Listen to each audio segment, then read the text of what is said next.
Ketok pintu. Halo, ketemu lagi di channel Ketok Pintu. Kali ini mau ngobrolnya tentang centennial. Apa sih centennial? Centennial itu sebenarnya adiknya milenial. Namanya keren ya. Tapi belakangan ini centennial atau generasi Z itu dapat julukan baru, yaitu Strawberry Generation. Munculnya sih di Taiwan ya. Namun diangkat oleh Profesor Renald Kasali, diangkat dan dibahas bahwa namanya strawberry itu cantik, lucu, tapi mudah rusak atau mudah rusak itu nggak boleh kena benturan sedikit langsung rusak. Apa benar seperti itu? Kali ini saya kedatangan dua orang tamu. Ya, mereka adalah generasi Z yang lahirnya itu di atas tahun 1995. Sudah ada di sini? Halo Alia. Halo Ibu. Alia dan Patrick. Mereka ini statusnya sih mahasiswa ya. Di mana kalian kuliahnya? Di Universitas Katolik Parahyangan. Parahyangan. Patrick juga ya? Sama. Oke. Jurusannya? Manajemen. Mereka ini boleh dikata mewakili lah Gen Z yang katanya strawberry. Kita tanya sama mereka yuk. By the way, Alia udah tahu dong Prof. Renald Kasali itu di beberapa media sosialnya mengangkat isu ini ya. Saya nanya Alia dulu ya, Pet. Ladies Apa first. ya? Ladies first. Ladies first.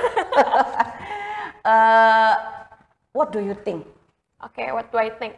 Kalau menurut aku, ya it's kind of true or not ya. Ada benernya juga. Ada benernya Ada benernya juga karena Oh. menurut aku pasti sesuatu itu ada julukan atau sesuatu itu exist itu because of something dong. Gak mungkin Ujuk-ujuk. iya, gak mungkin tiba-tiba ngada-ngada gitu ya. Bilangnya kayak gitu. Cuma di satu sisi lain, aku sebenarnya nggak suka sama julukan itu Oh, sebagai. kamu nggak suka, Iya, nggak terima hati. Nggak terima dong, nggak terima. Kenapa? Karena itu tuh sering kali mendegrade ya, apa ya bahasanya kayak kesannya kayak ageism gitu Bu. Jadi mendegrade generasi yang lebih bawah, dianggapnya kayak mereka lebih kurang, Cengeng. lebih cengeng, lebih dikit-dikit mental health gitu ya. Mungkin kan awalnya dari situ ya, dikit-dikit hulang healing. Iya bener, dikit-dikit healing, terus kesannya dikit-dikit kayak butuh anxiety lah atau apa gitu. Oke. Mendegradasi katanya. Coba kita tanya Patrick dulu deh. What do you think, Pat? Si Alia bilang sih ada benernya loh. If you ask me, I think it's the same dengan generasi sebelumnya. Gitu. Yes. Jadi it's not, it's uncalled for. Ya. Karena kan siapa yang bilang kita strawberry? Yang bilang kita strawberry berarti kan Angkatan di atas. Gen X, Ya. Gen baby boomer kan? Kan baby boomer dan Gen X juga kan disebut something oleh Yeah, the greatest I agree. generation yang perang dunia 2 itu di atas mereka kan? Jadi it's a generational thing lah, turun menurun begitu loh. Doesn't mean it's true. So aku bilang sih itu general mengeneralisir ya, terlalu Betul. mengeneralisir. Yang mana kalau ada orang-orang yang mungkin seperti Alia ini yang jelas not a strawberry ya, something else. she's gonna be offended begitu. Kamu Karena sendiri dia nggak offended sensitif. nggak? Aku karena ya aku bagian dari generasi itu. I've seen some people dari generasi itu yang Ya. betul. I think they're strawberry too gitu. Tapi kalau di Ada generalisir, benernya tapi loh. betul. Satu ya gini. Kalau menurut mereka yang saya baca beberapa referensi, ada ciri khasnya.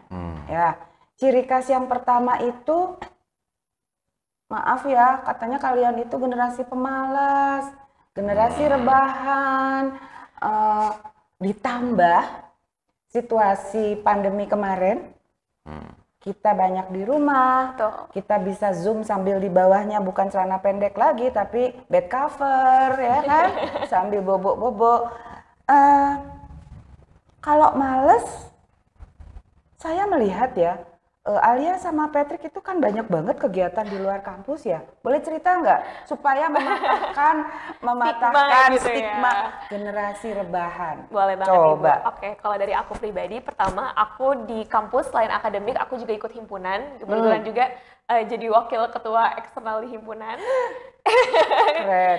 Iya, terus ada beberapa kegiatan lain. Sekarang aku juga lagi nulis paper, lagi nulis 2 paper. Itu untuk akademianya, misalnya sisi akademia. Tapi kalau di luar itu juga selain ikut kepanitiaan sana sini, aku juga punya organisasi gitu. Aku mendirikan Aku organisasi. dengar tuh Alia itu apa istilahnya? Membangun apa namanya? Green economy. Green economy. Nama itu ininya yang kita angkat, tapi nama organisasi adalah Economy for Ecology. Economy for Ecology. Berarti kamu ini minatnya ke berbau-bau lingkungan ya? Iya, betul. Betul Keren, sekali. keren. Itu kamu CEO-nya aku dengar. Co-founder. Co-founder. Iya. Sekarang lagi aktif apa di si green economy ini? Oke, kalau di green economy itu kita masih baru ya. Mungkin Patrick juga pernah dengar, masih baru banget. Jadi kemarin kita baru ngadain Green Summit yang dimana itu ada beberapa ada webinar yang isinya tuh narasumber aktivis dan juga pelaku green economy di Indonesia gitu. Kita ajak diskusi dan kita bahas mulai dari youth, mulai juga dari kayak sisi green economy yang kayak untuk meat production atau kayak gimana cara men-sustain sebuah bisnis, agrobisnis gitu. And then ada juga di sisi dari carbon fuel gitu ya, misalnya. Berarti kamu ngomongin karbon juga ya, which is Yes.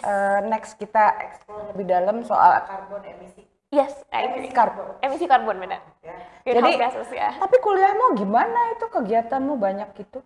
Kalau dari aku pribadi sebenarnya nggak mengganggu banget ya. Maksud aku ya pasti capek, jelas gitu ya. Siapa sih yang nggak capek? Cuma Jadi nggak males kan? oh enggak. Gimana mau rebahan? Nggak ada yang jalan kalau saya rebahan. Maaf nih teman-teman. Kabar kalau rebahan Iya, gitu kalau ya. lebaran nggak jadi dong. Pat, aku juga dengar kamu banyak juga activity di luar kuliah. Gimana tuh? Lumayan lah. Lumayan. Kamu apa nih interestnya? Ya, aku- Untuk mematahkan stigma Strawberry. rebahan. Aku nggak rebahan. In fact, baru-baru ini aku mau tidur siang nggak pernah kesampaian karena harus ngelakuin sesuatu yang lain begitu. Apa tuh? Aku kerja sekarang ini selain kuliah kerja Kamu di. kerja? Aku kerja. Serius? Aku kerja. Believe it or not. Not Kantoran 8 to 5 gitu? part time ya, tapi satu hari di expect untuk ngantor dalam tanda kutip 4 jam gitu. 4 jam, every day. Iya.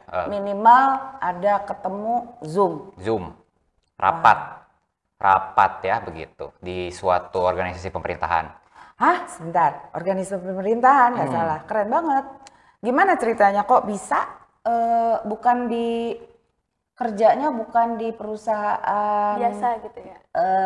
misalnya swasta atau apa, itu kok bisa Ya, di government? Ya, jadi tahun lalu itu aku penerima beasiswa begitu ya, beasiswa pemerintah. Kamu tahun lalu penerima Jadi aku ke beasiswa Amerika selama 1 semester dan setelah lulus dari program itu, aku kan lanjut lagi di Indonesia gitu kan. Nah, aku di hire begitu, dikontrak untuk melanjutin manajemen tim untuk batch beasiswa berikutnya seperti itu. Kamu jadi kayak konsultan orang-orang yang applicant gitu.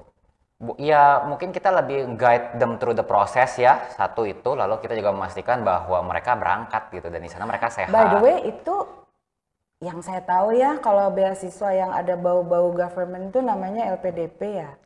Ini lain ya? Ini gimana ceritanya? Coba cerita deh. Oh, ini The lain. proses secara singkat. Kok kamu itu apply ke situ gitu? Gimana ceritanya? Ya, tahun lalu itu aku udah males ya dengan COVID itu kan. Jadi tambah dibilang strawberry kan ya, kalau nggak ngapain, kalau nggak nyari opportunity gitu kan, taunya ada opportunity, beasiswa ISMA namanya. Beasiswa ISMA. Jadi kamu apply. Aku apply ya, Itu, siapin sorry semua. gua potong ya. Karena ISMA ini supaya teman-teman yang lain juga tahu ya. ISMA ini membuka untuk mahasiswa yang masih berstatus Mahasiswa, sarjana, untuk mengambil semacam MBKM, betul, MBKM. tapi di luar negeri. Di luar negeri, Diongkosin. satu-satunya diongkosin, full. Terus. Iya, jadi aku ya itu kan mau ke Amerika biar karena kalau di luar negeri itu udah full offline seperti itu dari semester lalu, dari pertengahan 2021. Ketika Indonesia masih bye-bye gitu kan, belum ke sana gitu. Jadi ya aku ikutin, alhamdulillah dapat gitu kan ke program itu di sana. Akhirnya menjalani studi satu semester. Nah, pulang-pulang ya puji Tuhan prestasi baik ya di sana. Dianggap Kamu baik. di uni apa di sana? Di Boston University. Di Boston lagi nggak main-main terus. Iya, jadi pulang-pulang itu dapat sedikit spotlight prestasi cukup baik di sana dan akhirnya di hire ya gitu. Karena ISMA ini membuka peluang untuk mahasiswa, beberapa alumni juga, alumni program seperti saya untuk belajar gitu ya terutama. Tapi ya sambil-sambil mungkin mencari nafkah juga sedikit-sedikit. Jadi Kamu kerja cuci piring kerja. di McD enggak? Oh iya toh? Kerja apa kamu? kerjanya itu di sana, oh enggak, saya enggak kerja, nggak boleh kerja karena kan udah di cover ya semua, sehingga harus fokus studi begitu kalau beasiswa ini. Sama dengan LPDP Bu. Sama ya. Kalau LPDP meskipun S2 itu karena sudah di cover semua, maka diharapkan dia fokus belajar begitu. Karena kita kan nggak bisa afford, pemerintah nggak bisa afford buat ngeluarin duit sebanyak itu, tapi dia ternyata nggak perform ya, karena kerja lah apapun itu belah dua. Abis itu kamu pulang. Pulang, Abis pulang terus direkrut pula. direkrut. Berarti itu under Kemendikbud ya? Under Kemendikbud, Mas Menteri. Apa namanya itu sesuatu banget untuk your future CV sebenarnya. Betul, aku ngerjain itu sebetulnya memikirkan masa depan begitu ya. Aku kan mau balik lagi sebetulnya. Dan to do that, banyak program, banyak universitas itu minta admission itu kita punya pengalaman kerja. Kalau S2 itu kan begitu. Jadi biar cepat gitu ya, Iya, expedite iya. proses. Kalau saya nunggu lulus baru kerja kan berarti lebih lama saya bisa baliknya. Biar saya balik lebih cepat sambil kuliah So sama kerja. kamu kalau boleh aku saranin sih stay aja dulu di situ. Di yang sekarang sampai kamu terus itu kamu kalian sempat pacaran nggak sih? Enggak segambreng itu dengan segambreng kegiatan itu ya. How about your personal life? My personal life? Interesting. Punya Yeah. pacar nggak? No, I think he does though, but Patrick I don't. sempat pacaran. Because aku lebih, kalau aku pribadi, ini maksudnya it's a personal choice, aku lebih value friendship. So, aku banyak punya temen. Bener nggak sih? Berapa lama dia bilang itu value friends? Oke, terus. Kita Bener. cek ya nanti ya. Aduh, malu ya. Takut jadi serem ya. Jadi aku nanti nunggu yang undang kawinan ini dulu apa ono dulu gitu ya. Gitu aja deh. Tapi I value friendship very much gitu, dan ya lebih ke nggak dapet sih Bu. cuma Belum dapet ya. Organisasi banyak banget kan, cowoknya banyak pasti. Ada kayak gitu dong. tapi maksud aku kayak it doesn't ruin my social life gitu, karena teman-teman aku juga orang-orang yang Kayak gituan. Kayak gitu. Gituan juga. iya, maksudnya I mean I Satu think ya frekuensi lah. this notion itu menurut aku sangat kenapa mendegradasi, karena itu tuh membuat orang-orang tuh nggak sadar sebenarnya sekarang tuh di Indonesia sendiri aja sekompetitif apa sih pasarnya. Sampai kalau misalkan kita nggak update our CV Benar. gitu ya, gue Mau ngapain kita kan? mau ngapain gitu, tapi and then kita dibilang kalian pemalas, kalian dikit-dikit mental health, padahal di sini kita udah Strawberry. organisasi kita 7 gitu. Iya. Si Patrick malah sempet katanya tuh dia pacaran. Berapa lama udah? Minggu setengah, Yo, 1,5 minggu Baru jadian. baru jadian. Berarti gini. Apa namanya? Coba kita lihat aja. Apakah itu kemudian berpengaruh terhadap your activity yang macam-macam? Ya enggak sih? iya. Kalau Patrick itu selain kerja, terus kamu ngapain juga? Passionnya kemana? Passionnya aku ke filmmaking. Filmmaking. Iya, aku pernah syuting tempat dia kalau Ya. nggak percaya dia, she can vouch for me. Maksudnya di mana? Jadi dia pakai rumah aku sebagai Lokasi syuting. Iya, Kamu lokasi kalau syuting perlu gitu. peran wanita setengah tua, And he's very good at it. He's very good. Tapi masih project thank you ya Bu, nggak apa-apa ya? nggak apa-apa. Yang penting gue juga thank you sama lu kan. Oke, siap. Gimana tuh ceritanya filmmaking awalnya? Awalnya itu bermula dari high school tugasnya membuat video kreatif bebas bentuknya gitu untuk pelajaran agama. Nah, aku lihat teman-teman itu bikinnya bosen bagi aku, cuma bikin ya gitulah talk show wawancara gitu. Bukan ini bagus ya, tapi Tenang aja, ini Gen X lagi. Nah, cuman kalau aku mengangkat topiknya itu pengennya dia topik sama gitu ya, harus sesuai linear, tetapi pengen bentuknya itu narrative form gitu, seperti film. Narrative form, jadi ada orang suara yang bercerita, kemudian ada gambar Ada yang bergerak. ceritanya gitu. Ada dialog nggak? Ada dramanya, ada dialognya. Oh, ada musiknya. Seperti film bioskop tapi singkat. Dan dia bikin musik sendiri biasanya. Ya, I can do that sometimes. Nah, abis itu lomba sekolahan. Kalau udah gitu lanjut ke lomba sekolahan. Bukan lomba itu. mata pelajaran. Mata pelajaran tugas. awalnya itu. Lama-lama lanjut gitu. Ngerasa senang ya karena gua bisa juga di sini nih gitu. When I'm doing it, I spend lots of nights ya, countless nights gitu biasanya untuk editing segala macam. Tapi ternyata enjoy gitu. Sendiri. Editingnya yes, tapi kalau untuk syuting nggak bisa sendiri, unfortunately. Nah, abis itu kemudian Habis itu SMA. Habis itu kan kita develop ya, aku kembangin terus. Jadi setiap kali ada liburan summer break or winter break or something, itu bikin biasanya nyari project, nyari lomba seperti itu. Jadi mulai keluar gitu kan, nggak cuma sekolah tapi keluar nyari lomba. Lomba itu biasanya dikasih tema gitu kan. Aku bikin screenplay, bikin screenplay nyari krunya begitu kan, siapa yang cocok buat memenuhi semua ini, aktor dan kamera dan semua itu. Dan ya alhamdulillah menang gitu, ada menangnya lah begitu. Pernah Sometimes. juara. Pernah juara. Dapat network juga. Dapat network. Abis lulus kuliah, kamu masih mau ngegarap tanda kutip bidang itu enggak? For sure ya. Kemarin makanya aku ke Amerika itu sebetulnya belajar sih sama ya dengan jurusan kuliah ya, manajemen. Tapi diam-diam networking juga di sana seperti itu. Networking itu ya itu siapa yang nanti bisa ajak film ya gitu kan. Ketika aku kembali nanti untuk waktu yang lebih lama ya, Hollywood siapa sih yang nggak mau gitu kan berkarya di Hollywood kalau itu is just your thing itu gitu. Jadi Nggak diam-diam menyangka ya dia passionnya ke filmmaking ya. Aku udah tahu sih. Aku sebagai orang tua ya, biasanya kan gini, orang tua tuh mengharapkan kelar dulu kuliah, lu jangan macem-macem ya, nanti gino gone gitu, abis itu lu terserah deh. What do you think dengan pemikiran seperti itu? Oke, kalau menurut aku it depends, maksudnya ada banyak intersectionalities, things that happen gitu ya untuk sampai orang tua bisa berpikir kayak gitu. Tapi to be honest, I think it's very outdated cara pola pikir kayak gitu. Kuno ya? Iya. Kami mikirnya kuno Iya, ya. kuno Jadi, banget. udah kuno banget. Oke, iya. aku terima. Terus.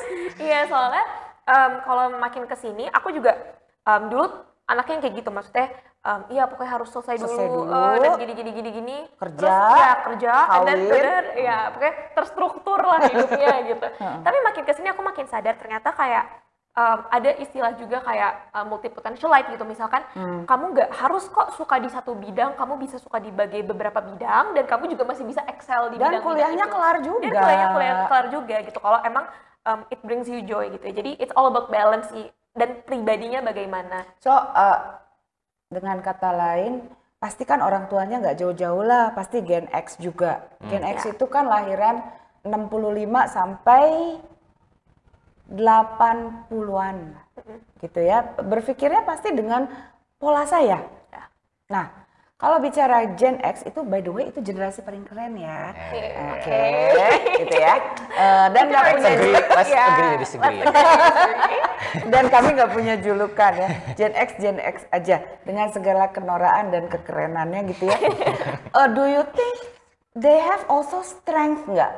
Kekuatannya atau gini deh, bukan kekuatan. Ada value-nya Gen X atau ada ciri khasnya Gen X yang ini gue bisa ambil nih. Oke. Patrick dulu deh.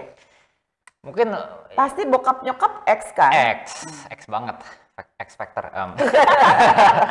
Cuman kalau ya mungkin ya their strength, maybe it's obvious ya, but I'll say it anyway. Itu bisa, mereka satu-satunya bisa menjembatani menurutku antara generasi atas yang itu dia masih ada gitu, they're still around, baby boomers. Ya. Bahkan mungkin Yang oma ya berarti ya, oma baby boomers.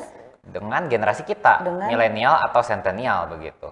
Aku pikir mereka bisa bantu menjembatani ya dari segi komunikasi begitu, karena mereka udah mulai melek teknologi seperti itu kan. Mungkin dari segi work ethics masih lebih masuk ke yang boomer gitu kan, tetapi dia bisa melek teknologi itu ada begitu loh. Jadi nggak selalu kita harus yang kami menjelaskan. barangkali tepat juga dibilang sebelah kaki kami masih di analog, sebelah kaki kami sudah di digital. Kami terseok-seok mengikuti perkembangan itu, tetapi dapatlah sedikit meskipun kami harus belajar juga. Kita harus belajar dari generasi centennial atau milenial barangkali.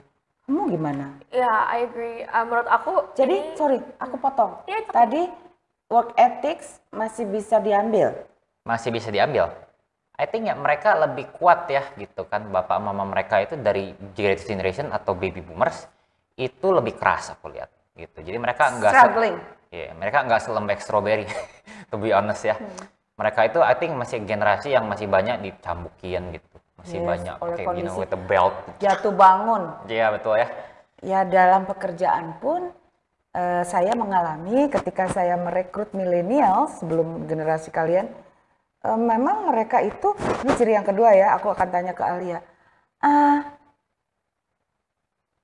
Ya itu tadi, selain pemalas, kita sudah patahkan tadi, cepet patah. Oke. Ditegur atasan dikit, surat resign. Kami dulu mau ditabok-tabokin kayak apa?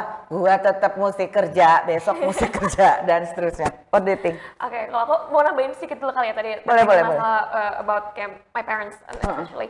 I agree kalau mereka the type of hardship itu beda gitu. Dan menurut aku generasi X itu adalah generasi yang harus paling adaptif. Therefore, I agree with their maybe nostalgic, I would say, point of view. And their nostalgic. Sambil blushing nih merah muka. Iya, aku kayak, ya pasti malah menurut aku mereka masih kayak mentalnya kayak bukan mental baby. Maksud aku kayak bener-bener kayak nengok dikit udah ada yang baru, nengok dikit udah ada yang baru. So they have to adapt constantly. Dan beda sama milenial gitu, mereka beneran dari yang they see nothing gitu sampai ini dunia udah teknologi based banget, jadi they went to all that and they could adapt. So itu hal ya positifnya. itu memang generasi terkeren, gue bilang juga ya. Jadi Segitu. Oke, itu ciri yang pertama. Ya, tadi malas ya. Ciri kedua tadi apa? Cepet patah ya. Cepet patah. Bener nggak tuh? Kalau cepet patah menurut aku I would argue kayak cepet tersinggung, saya harus healing, aduh saya harus ngopi, saya harus staycation. Kalau menurut aku lebih bukan cepat tersinggung, tapi menurut aku generasi kita lebih vokal terhadap hal tersebut. Jadi I think kalau misalkan masalah feeling, it's the same with all generation. But bedanya menurut aku generasi kita karena udah bener-bener fast, udah bener-bener modern, dan kita udah tahu nih ternyata mental health tuh harusnya begini loh, kayak maksudnya dunia kerja yang sehat tuh seperti ini, we know kayak what it should have looked like. Okay. Therefore, kita akan lebih vokal ketika kita menghadapi suatu masalah, dan mungkin generasi X atau generasi maybe millennials, I don't know, dan boomers sih especially, they're not used to ini kan, karena ada again ageism yang masih lebih gede di zaman dulu gitu. Ya, jadi mungkin dibilang mudah patah, tapi menurut Alia itu lebih kepada lebih vokal, menyuarakan apa yang dirasakan, apa yang fenomena yang dilihat, kali gitu ya. Yes. Itu yang keberapa tadi? Kedua. Yang ketiga, katanya salah satu ciri berikutnya adalah plin-planiawati. Pelin-pelan itu gini, mau ini terus berapa saat kemudian, nggak jadi deh, ini aja deh, antar nggak jadi deh, nanya lagi. Jadi kayak nggak nggak firm, Nggak fokus gitu ya. Oke, saya mau ngambil ini dengan segala risikonya. What do you think, Pat? Well, that's one way of looking at it. Gitu. Tapi kita bisa balikin kan. Itu belum tentu plan, itu namanya idealis. Dia keep looking gitu loh orang, terus mencari something that's better begitu loh, never stop looking. Ketika dia find that something that's better, dia akhirnya belok gitu. Tapi itu kan not necessarily wrong gitu. Orang not necessarily wrong, kalau di tengah jalan gue kayaknya ini aja deh. Iya. Karena lebih baik gitu. Karena dia punya jiwa eksploratif begitu I think. Mereka itu curious dan terus mencari sesuatu yang baru tadi begitu kan. Kalau zaman dulu itu kan mungkin ya yang namanya specialization of labor itu kan masih it's a thing ya. Sekarang enggak. Sekarang itu kan harus multidisipliner begitu loh. Jadi kalau dibilang nggak fokus itu karena itu kebutuhan zaman sebetulnya. Jadi artinya lebih multidisipliner Ya. Multidisipliner, mesti agak paham ini sedikit. Jack of all trades sedikit, lah bahasa keren ya. ya harus jadi. Multitasking bisa dikerjain juga. Itu sebetulnya malah bisa jadi benefit nggak sih di dunia kerja? Kebiasaan multitasking? Of course ya. I think in a fast-paced world like this ya. Ini dengan pandemi ini kan anak-anak kuliah kan pada tab-nya banyak gitu sambil dengarnya, tapi itu kuping jalan, jadi mata jalan segala macam gitu kan. I think kebutuhan zaman itu tuh efisien sebetulnya begitu. I think boomers won't understand, no offense. Oh, you're not one kan? I mean, you're Kan expert. X ya. Yes. Nah, kayaknya aku ambil example boomer tadi. Dia nggak mau bilang X dari tadi. Biar aman. Yang keempat nih, katanya juga anak-anak Gen Z ini apa? Tanda kutip mudah silau atau mudah apa ya bahasanya itu. Contoh gini deh, misalnya pengen instant apa-apa. Oke. Contoh kalau enggak sih kemarin kan pasti pada nonton lah yang ini ditangkap itu ditangkap dan sebagainya. Itu korbannya banyak loh usia-usia kalian yang duit jajan, duit apa gitu ya. Artinya gini, pengen rebahan tapi ujuk-ujuknya bisa cepet kaya.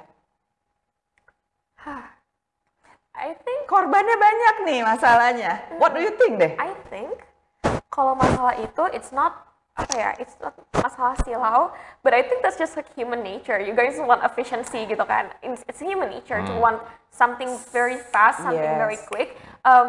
Tapi bedanya sekarang kita punya teknologi yang bisa memudahkan hal tersebut gitu. Dan menurut aku kalau masalah yang ditangkap karena ini itu ya it's an investment lah ya gitu. I think it's just the structural problem of critical thinking dan the lack of education in people. That's not generation. Aku tuh gini Gitu. ya, saya kebetulan puluhan tahun dulu di industri keuangan ya. Jadi saya melihat bahwa orang Indonesia, saya nggak tahu di luar. Jadi saya ngomongnya terlalu mengeneralisasi juga mungkin saja. Kayak nggak kapok-kapok, itu dari dulu ada kok. Jadi menurut kalian ya, itu literasinya yang kurang. Karena gini, saya selalu mengatakan, kita ini memang harus akuin, kita harus meningkatkan budaya baca, gitu ya. Sedangkan orang kita kan di minimarket aja tulisan tarik pintu kita dorong. Saking kita nggak mau baca. What do you think ya, gila ya maksudnya. Lu nggak mau baca, jadi kejeblos terus. Khususnya investasi bodong ya. Karena model yang dipakai kisah suksesnya kan millennials. Muda-muda udah begini, begitu, begini.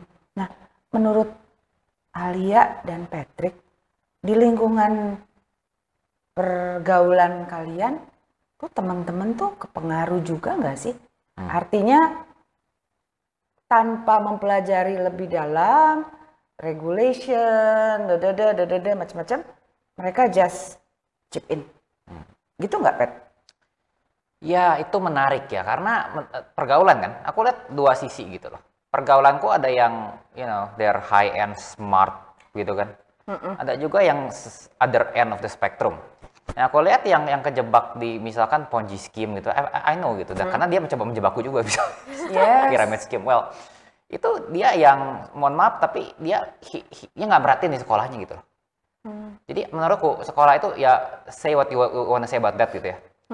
Ada yang bilang nggak penting, dunia kerja nggak applicable. Oke, fair enough, but bisa diambil si common sense gitu loh, logic, rational thinking.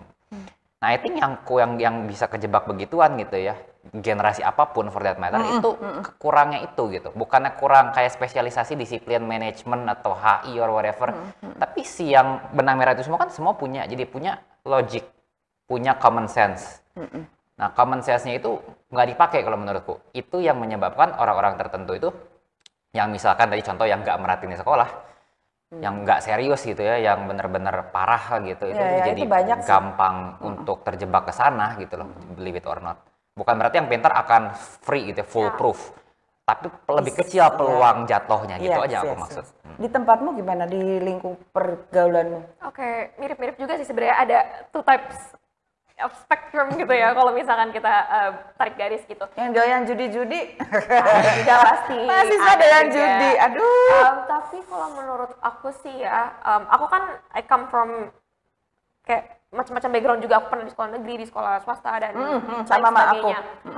Kita tahu lah. Ya, we all berbagai know, gitu ya. berbagai jenis gitu kan.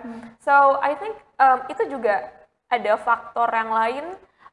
Bener banget sama hal-hal tadi dibilangin sama Patrick, tapi untuk menciptakan hal itu ditanamkan ke seorang itu kan butuh banyak faktor ya. Dan aku ngerasa kadang-kadang orang yang berpikir seperti itu ketika kita tarik dan lihat bagaimana dia di rumah, gimana dia their past gitu ya dulu gimana, aku sadar gitu, oh this is a systemic problem sih gitu ya. Maksudnya kayak mereka nggak lahir seperti Artinya gitu. tetap aja, biarpun yang spektrumnya yang mana, literasi itu harus kan gitu. Nomor 1. Problemnya di literasi itu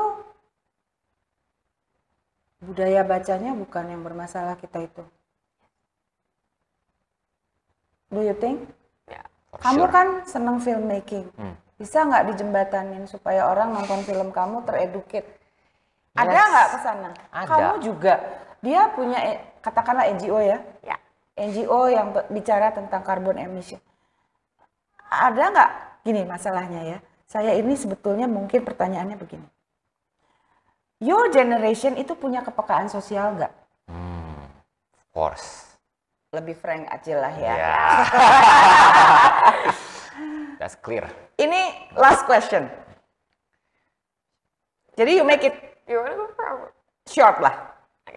I think ya, we Kamu do. teh peka nggak sih? Kamu kan kuliah di tempat university yang bagus gitu ya. Kemudian lebih sejahtera waktu dibesarkan dalam situasi yang lebih sejahtera dibanding kami dulu. Ya kan? Akses kepada informasi hanya di ujung jari. Kamu kalau dibilang generasi yang nggak punya kepekaan sosial, punya statement nggak? Tersinggung itu. Iya, same. Karena in my line of work, especially di filmmaking itu sangat membutuhkan kepekaan tadi.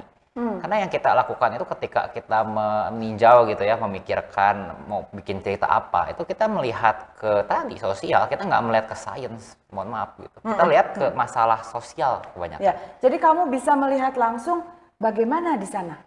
Kita melihat, kita mengobserv, lalu kita menuliskan gitu kan. Kita menuliskan dan kita mau menyampaikan lagi gitu, apa yang Ya. kita tangkap gitu Artinya kan. Anda ingin menyuarakan Betul, melalui film.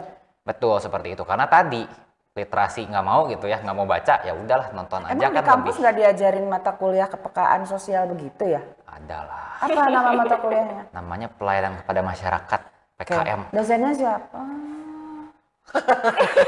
Bohong, One and janda. only. Terus itu Patrick dengan cara berpikir dia bahwa dia itu, gue bukan orang yang nggak peka loh. Gue ketika filmmaking, aku melihat, menyuarakan juga. Dengan Alia gimana? Aku kayak kalau misalkan kita tarik dulu ya, kalau generasi aku tuh nggak peka, completely disagree gitu. Cause if you see, Completely disagree. completely disagree. Well, not completely, but Artinya gini, disagree. generasi lu kan hulang hiling Yeah, I dulu, completely disagree ngopi dan staycation. Pekanya sebelah mana Alia? Oke, kan sekarang gini aja sih, kalau misalkan kita lihat sosial media, kalau misalkan kita lihat organization right now, itu banyak banget loh yang youth-led, bener-bener youth-led organization. I agree. Dan itu youth-led organization juga banyak banget muncul semenjak pandemi, which is konotasinya harusnya kita bobo dong, ya kan? Ya harusnya Harusnya kayak rebahan. udahan gitu. Tapi ini Oke. banyak banget youth-led organization, and then one of our ways, kayak sekarang malah one of our ways, or apa ya, kayak hal problem yang harus kita solve itu adalah gimana nih cara kita bisa bridging dan ngomong ke people in power yang usually adalah generasi X. Generasi milenial udah mulai naik-naik ke apa ya, orang-orang in So, power gitu.